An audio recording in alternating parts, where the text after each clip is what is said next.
दोस्तों, जैसे कि मैंने आपको बताया कि साइकोलॉजी ऑफ मेडिटेशन, तो उसके आगे का कैरी ऑन करता हूँ थर्ड पार्ट में। जैसे जैसे हमारा ब्रेन कमज़ोर होगा, जैसे जैसे हमारी बुद्धि कमज़ोर होगी, ठीक है, ब्रेन, वैसे वैसे हमारी कॉन्शियसनेस बढ़ेगी। और जैसे जैसे हमारा ब्रेन कमज़ोर होगा, कॉन्शियसनेस बढ़ेगी तो हमारा ध्यान लगेगा, हमारा मन स्ट्रांग होगा, आत्मा के निकट है। एक तरीके से जो अंतिम कॉन्शियसनेस है हमारी, वो आत्मा का ही स्वरूप है। मन धीरे धीरे स्ट्रांग होते होते इतना स्ट्रांग हो जाता है, जब पूरा 100% मन हो जाता है तो वो पूरा आत्मा ही हो जाती है, ठीक है। क्योंकि जितने भी शक्तिशाली मन है वो हमारी आत्मा के निकट है, ठीक है। तो अंतिम मन पे जब आप पहुंच जाओगे तो समझ लो आत्मा के निकट ही पहुंच गए, ठीक है। तो ब्रेन कमज़ोर होगा, कॉन्शियसनेस बढ़ेगी और ध्यान लगेगा। यही एकमात्र तरीका है मेडिटेशन का। और जब जैसे जैसे आपका ब्रेन चलेगा, आपकी जब तक बुद्धि चलेगी, आपका ब्रेन जब तक चलेगा, तब आपका ध्यान नहीं लग सकता, कंसंट्रेशन नहीं लग सकता, आप नहीं लगा सकते। क्योंकि ब्रेन जब जब चलेगा तो वो सिर्फ सोचेगा। ब्रेन चलेगा, सोचेगा, उल्टा सीधा सोचेगा, भूत भविष्य काल के बारे में सोचेगा। वर्तमान से आप डिस्ट्रैक्ट हो गए, आपका ध्यान नहीं लग सकता, आपकी कॉन्शियसनेस और बेकार होगी, आपकी कंडीशनिंग बढ़ेगी, ऊपर के मन बनेंगे जो ब्रेन की पर्सनैलिटी के हैं, और आप एक दिन खत्म हो जाओगे, ठीक है। तो ध्यान है आपके अंदर, लेकिन वो डिवाइड है, ठीक है। तो अगर आप कॉन्शियसनेस में अच्छे हो, आपका ब्रेन ज़्यादा मजबूत नहीं है, ज़्यादातर यंगस्टर्स होते हैं, बच्चे होते हैं, तो अगर उनकी थोड़ी बहुत कंडीशनिंग हुई है स्टार्टिंग में, तो वो क्या कर सकते हैं, कैसे ध्यान, जो भी चीज़ आप पढ़ने बैठे हो या आप कुछ भी कर रहे हो, आप खेल खेल रहे हो या कोई चीज़ आपको ज़रूरी करनी है, आप उस पर ध्यान कैसे लगा सकते हो।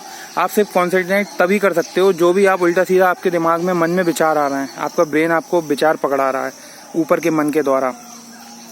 तो आप उसमें जो है एक एक करके उन विचारों को हटाना पड़ेगा, आपको हटाना पड़ेगा। कुछ भी याद आ रहा है कि मेरा वो काम रह गया, मुझे वहाँ घूमने जाना है, या मेरी वाइफ कैसी होगी, या मेरा बच्चा कैसा होगा, या मेरा भाई क्या कर रहा होगा, या मम्मी क्या कर रही होंगी, इन सारे विचारों को एक तरफ रखना होगा।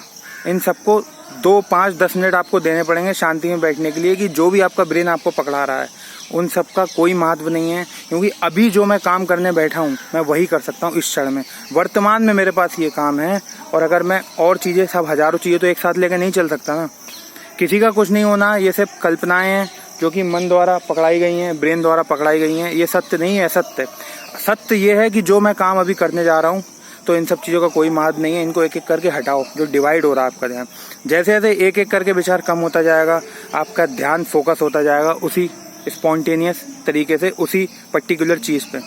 और ध्यान सिर्फ स्पॉन्टेनियस ही लग सकता है। स्पॉन्टेनियस का मतलब ही यही होता है कि जो मैं तुरंत कर रहा हूँ अभी, इसी क्षण, बस उसके आगे का ना पीछे का मुझे कुछ नहीं पता। इस क्षण में जो है बस वही मुझे पता है, वही मेरे अंदर से आ रहा है। कोई मेमोरी नहीं, ना कोई भूत, ना कोई भविष्य, ठीक है। तभी आपका ध्यान बढ़ सकता है। यंगस्टर्स के लिए, बच्चों के लिए ज़्यादा आसान है, क्योंकि उनकी कंडीशनिंग नहीं हुई होती है। बड़े लोग भी इस तरीके को अपना सकते हैं, प्रैक्टिस कर सकते हैं। लेकिन जब जब आपका ब्रेन चलेगा, आपको पकड़ाएगा, तब तक आप कुछ नहीं कर सकते। आपको एक एक करके सारे जो डिवाइड हो रहा है आपका ध्यान, एक एक विचार को भूलना होगा। क्योंकि उस क्षण में जो आप काम करने जा रहे हो, जो भी आप वहाँ पे ध्यान तभी लगा सकते हो जब एक एक करके हर चीज़ को भूलोगे। जब एक एक चीज़ को भूलने लगोगे, ध्यान ऑटोमेटिक, कॉन्शियसनेस बढ़ने लगेगी, ध्यान बढ़ने लगेगा, मन लगने लगेगा, तो आप 1 पॉइंट फोकस पे आ जाओगे। तभी रिजल्ट आते हैं, ठीक है। तो दोस्तों, उम्मीद है कि आप लोग समझ गए होंगे कि ध्यान का क्या महत्व है और किन किन तरीकों से, किस तरीके से ध्यान लग सकता है। और ध्यान ऑटोमेटिक ही है।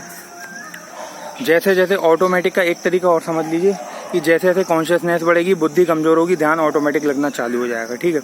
ऑटोमेटिक है। अगर आपने थोड़ी सी भी कोशिश की ध्यान लगाने की, या ध्यान से भरने की, या कुछ भी करने की, उपद्रव किसी भी तरीके का, किसी नहीं बताया, ABCD नहीं है, फिर तो आप डिस्ट्रैक्ट हो जाओगे, आपका ध्यान लग ही नहीं सकता। क्योंकि ध्यान तभी लगेगा जब ब्रेन कमज़ोर होगा, कॉन्शियसनेस ऑटोमेटिक बढ़ेगी, ध्यान ऑटोमेटिक बढ़ेगा। ये एक ऑटोमेटिक प्रक्रिया है जो सिर्फ यूनिवर्सल पावर है, जो सिर्फ परमात्मा के हाथ में है। जो ये ब्रह्मांड चला रहा है, पूरा ब्रह्मांड, यूनिवर्स, नेचर है, उसी के हाथ में है, ऑटोमेटिक है। आप कुछ नहीं करोगे, जब शून्य तभी होगे, तभी ध्यान ऑटोमेटिक लगेगा। कुछ करोगे, इतना सा भी, अगर शून्य से इकाई भी होगा ना, ध्यान लगना खत्म, आप ये समझ लो। इसलिए ऑटोमेटिक प्रोसेस ये है, शांति से बैठ जाओ, कुछ करना नहीं है, कॉन्शियसनेस बढ़ेगी, ब्रेन कमज़ोर होगा, ध्यान ऑटोमेटिक लगने लगेगा। एकमात्र यही तरीका है। जो करता है, जो बताता है, उसको पता नहीं है, वो भ्रमित है। आप भ्रमित मत हो। मैंने आपको पूरा विज्ञान समझाने की कोशिश की है, ठीक है। आगे नए नए टॉपिक लेते हैं, फिर बात करते हैं। अभी के लिए इतना ही, बाय।